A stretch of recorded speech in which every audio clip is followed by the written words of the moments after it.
Hey people, welcome back. I'm MiniPride, and today I want to talk about historical Total Wars, what time periods I think would make for a great Total War game, and some features and improvements that I'd like to see when Creative Assembly jumps back into a full historical release.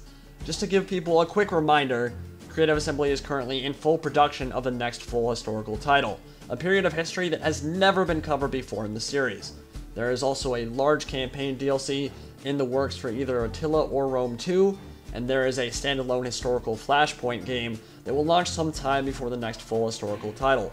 I covered it in another video a few weeks back, but given the concept renders we've seen on ArtStation, I believe that Flashpoint game will be based on Alexander and the Diadochi Wars. So essentially, there is a lot of cool stuff happening if you're itching to play a new historical Total War game. But we're still ways off from the release of any new content, unfortunately. So in the meantime, I want to skip over the DLC and Flashpoint stuff and focus on the next major title, as well as talk about my wish list of features and ideas that I would like implemented. There are a couple of time periods that immediately jump to my mind, moments in history that would be absolutely amazing, and depending on how you want to look at it, may be devastating to see brought to life.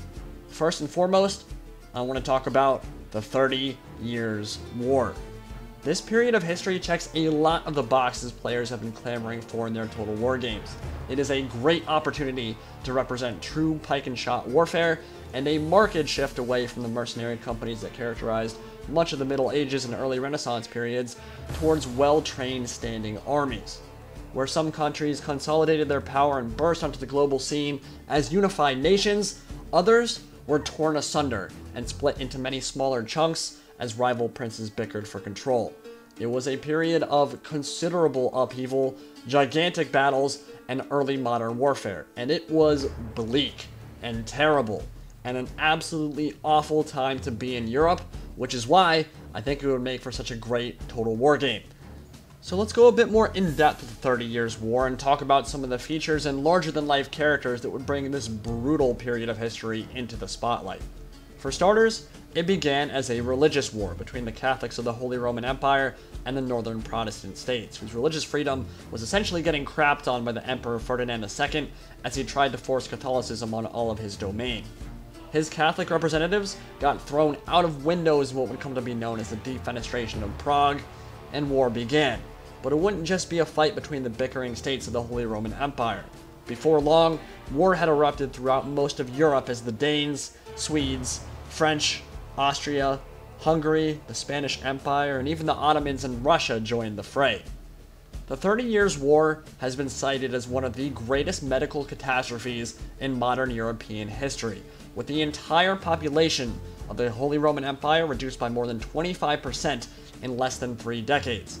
Between 3 million and 11 million people died during the course of the fighting, not just from military action, but also from widespread famine, disease, and exodus as large numbers of people attempted to escape the bloodshed. Several different diseases ranging from typhus and bubonic plague to scurvy spread quickly between combatants and population centers in the heart of Europe during this time. As millions were displaced and troops marched across borders, shifting battle and supply lines contributed to rapidly swelling epidemics that simply couldn't be contained, and non-combatants saw severe casualties from rape, plunder, murder, witch hunts, and other atrocities as armies swept across Europe and common folk turned on each other in fear and frustration. In many ways, this period is quite similar to what we saw out of Total War Attila in terms of a very bleak, brutal setting with an almost apocalyptic feel for a Total War campaign, as disease, hangings, burnings, and political intrigue make their mark on populations throughout the countryside.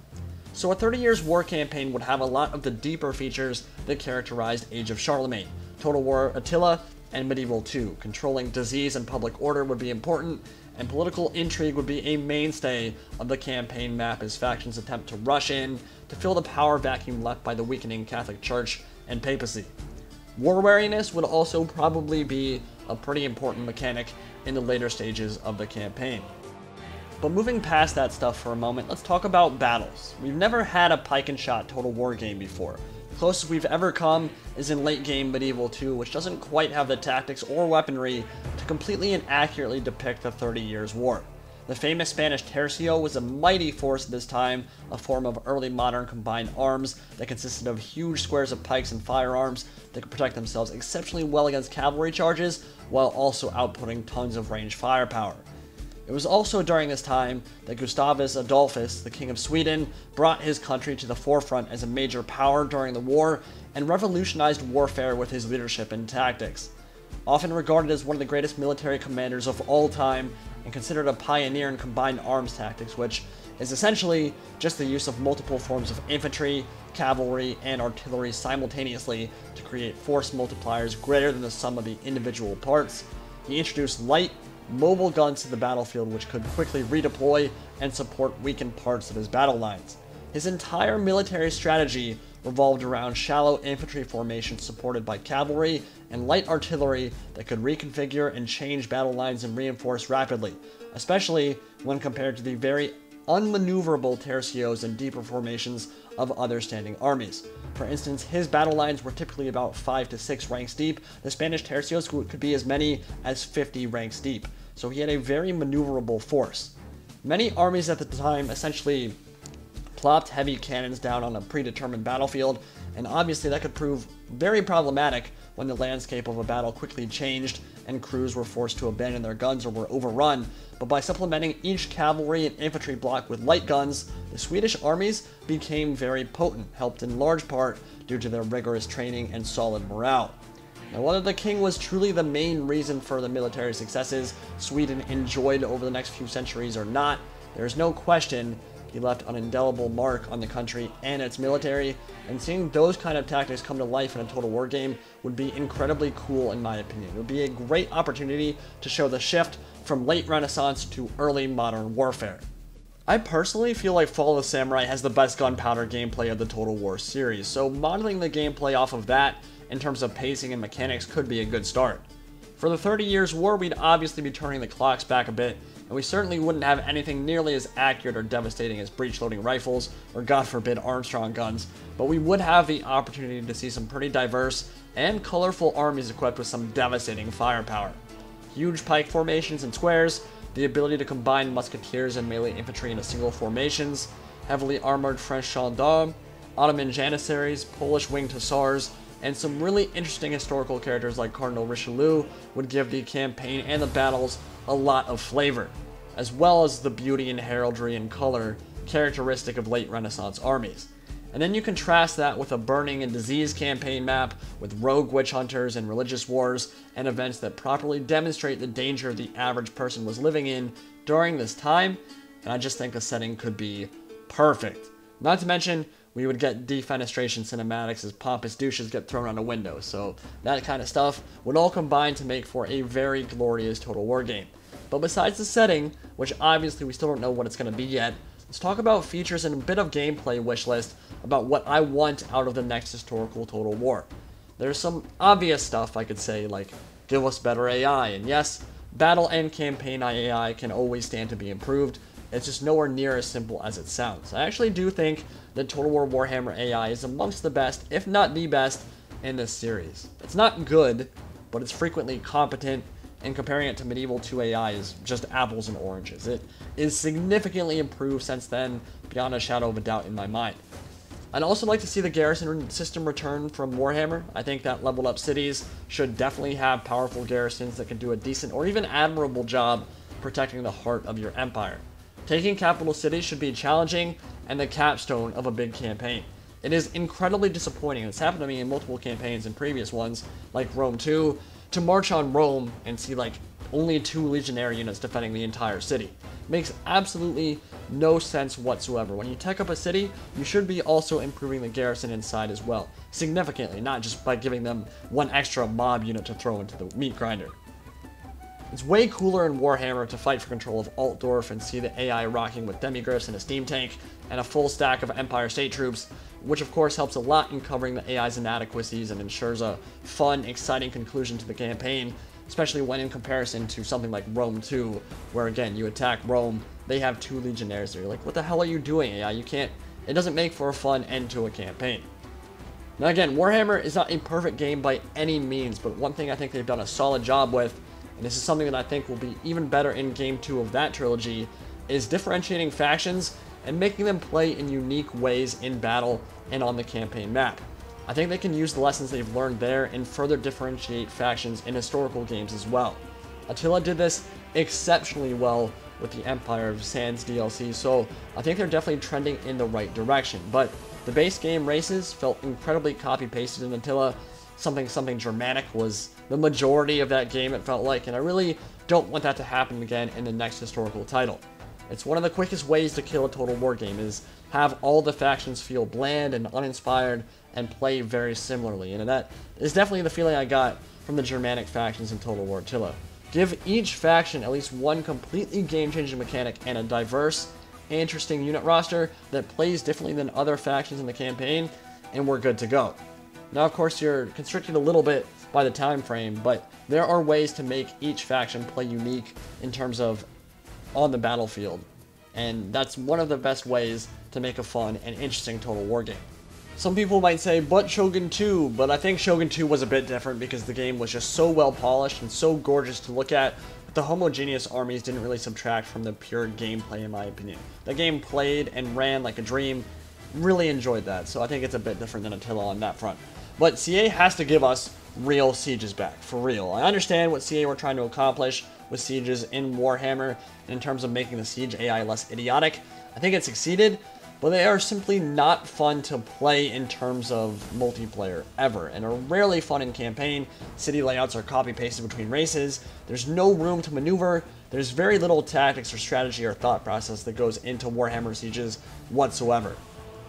The inside of settlements need to have varying geography and elevation changes, and choke points, and open courtyards, and plazas that open up and allow people to actually maneuver their troops inside the city, rather than just moving down these super narrow flat streets for an entire section of a city like in Warhammer. It's just boring to play. Simple as that. So open up the cities more, let us attack from more than one side, please. Bring back siege deployables, and just have fun with the settlement layouts. I understand a French city during the 30 Years' War might not look incredibly different from a Holy Roman Empire one only 50 miles away, but you can give us tactical variation within each city and automatically, right off the bat, make sieges way more interesting than they are in Warhammer, because those are cookie cutter design templates that have no geography or tactical variation in them whatsoever, and it makes for super boring gameplay. So kind of on that same train of thought, in campaign, enemy campaign AI needs to stop being gigantic pussies and actually attack fortified settlements on occasion. I'm not saying they have to suicide stacks into my triple layered defenses and full stack armies, but it is incredibly frustrating to never get to play a defensive siege battle in a walled settlement in any of my campaigns. That's a big part of the game just gone, because the AI is too afraid to attack anything but unwalled settlements and backwater towns with tiny garrisons. I literally, in my 200 hours or so of Total War Warhammer campaign, have never played a single defensive siege battle in a walled settlement, ever. That has to change for the next historical title. And it was also a problem in Total War Attila as well. They would only attack the settlements with these tiny garrisons. And yes, that's smart from a campaign perspective, and I do want the campaign AI to be smart, but there has to be a balance struck between being smart and actually making the campaign fun. And if they're just always attacking backwater towns and always trying to evade my armies and my big cities, never trying to strike a killing blow on my military and my economy, that makes for boring campaigns.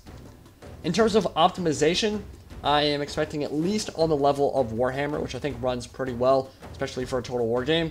Total War Attila remains, to this day, the worst optimized Total War game ever. It has run consistently poorly from launch in 2015 until tonight, and I don't really expect that to ever change, unfortunately. Frame rates on high-end computers like mine with a 980 Ti and an i7 processor frequently drop below 25 FPS, even in normal-sized single army versus single army battles. And it's frustrating because Attila is a great-looking game, but I can't enjoy it when I can literally feel my computer crying every time I zoom in. Shogun 2, on the other hand, is an absolutely gorgeous game, probably a teeny step down from Attila in terms of graphical fidelity, but it somehow manages to look almost as good and be way more colorful and beautiful to take in without becoming a slideshow with 1,000 men on screen. Optimize the next historical title so it doesn't run like dog crap, please.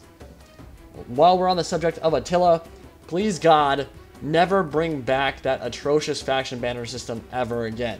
Not being able to easily tell which faction you are and which faction an enemy is a cardinal sin in a Total War game, in my opinion. Having that system where yellow banners are player controlled, blue banners are ally controlled, and red are enemies was really bad for the game because it stripped out a ton of flavor and faction diversity instantly, right off the bat. In my opinion, Total War factions should always have a large, unique, and colorful banner overhead that is instantly distinguishable from the other factions in the game. Without them, when you're zoomed out and controlling your troops from above, and they look like ants, every faction just ends up looking the same, and it gets you bored a lot faster. At least that's how I felt. I mean, you imagine a mod like Rise of Mordor, you can't even tell it's a Lord of the Rings game you're playing when you're zoomed out because you can't see the faction banners. It's just yellow icon, red icon. Not interesting, not fun to look at all, in my opinion. So, in the next historical Total War, please give each faction a unique, colorful banner like in Shogun 2 or Medieval 2. That's a way better system than the one that was present in Attila. Now, this video focused on the 30 Years' War, but it's not the only other historical title I would like to see. I think a Far East Total War with the Mongol hordes, China, Persian dynasties, and other steppe nomads could be pretty amazing, and Victorian-era Total War could be a great addition to the series as well. Both settings are incredibly rich in history and diverse in gameplay options, and hell, even a Romance of the Three Kingdoms could be a lot of fun, although I'm personally of the mind that could be a really cool step in combining historical and fantasy elements into a single game, similar to how Dynasty Warriors did it. So, simply because that period of history is often told in such an outlandish and over-the-top manner, with great heroes like soloing armies and performing these incredible feats on the battlefield in the legends that are told about it, I think that could be an amazing setting for a Total War game as well. But it shouldn't be the next historical title, obviously, because the next historical title should be straight history, with as little embellishing and fantasy elements as possible. But further down the line, once one or two more pure historical titles have dropped, I would be totally on board with a game like Three Kingdoms China that combined the best of both worlds. But it's not just the Romance of the Three Kingdoms. China has one of the most culturally diverse histories on Earth, and there are numerous moments throughout the millennia that would fit well from a purely historical perspective. They have some really interesting military history. It's just that Three Kingdoms China is the most famous. But ultimately, there are a lot of potential historical settings for the next Total War game. What ideas and features would you like to see implemented upon the next release? And if you could pick a single period in history, what would you want Creative Assembly to cover? What do you think they will cover? And what do you think about a 30 Years' War or late Renaissance Total War game in general? Let me know in the comment section below. Thank you all very much for watching. I have been Indie Pride, and I will see you all in the next video.